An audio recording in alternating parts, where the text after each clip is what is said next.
Abdullajon chiqibdilar. Assalomu alaykum. Kel Abdullajon. Qaynanang yaxshi ko'rar ekan. Hozir ovqat suzmoqchi. Abdullajon zarur ish bilan chiqdi. Xo'sh. Xullas, uyni sotmoqchi. Iye. Tushunmadim. Tinchlikmi Abdullajon? Oyimni zudlik bilan operatsiya qilishimiz kerak ekan. Shuning uchun uyni sotishga majburman. Uyni sotsang birinchi qo'shningga ayt degan gap bor. Bo'ldi qo'shni. O'zimiz olamiz. Voy, uyi biz tashlab ikki qavatli quramiz, a? Ha, xudo xohlasa. Abdullajon qancha so'rayapsan? Bugun maklerlar kelib baholab ketishdi. 80 mingga ketadi deyishdi. Lekin hozir operatsiyaga o'tishimiz juda ham zarur. Qo'shni, 30 ming bo'lsa hozir sanayman, dada. O'zimiz olamiz. Qani boy? Puling bormi? 30 ming olib chiqchi. Hozir, yur onasi. Mana qo'shni.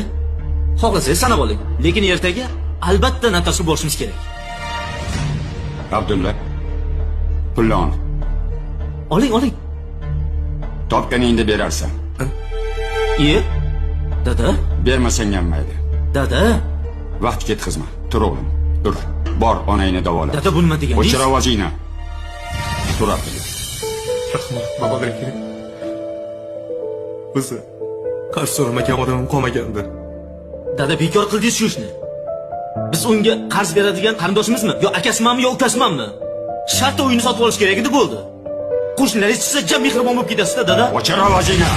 Boyvachcha, onang olamdan o'tganda birinchi bo'lib bel bog'lab yonimda turgan yigit shu edi. Xotiningni dardi tutganda sen safarda eding.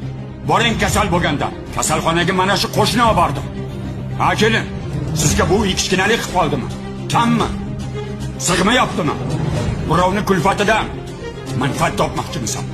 Jon qo'shning o'lim bilan olishib yotdi. Biror marta bir kosa ovqat olib chiqdilaringmi?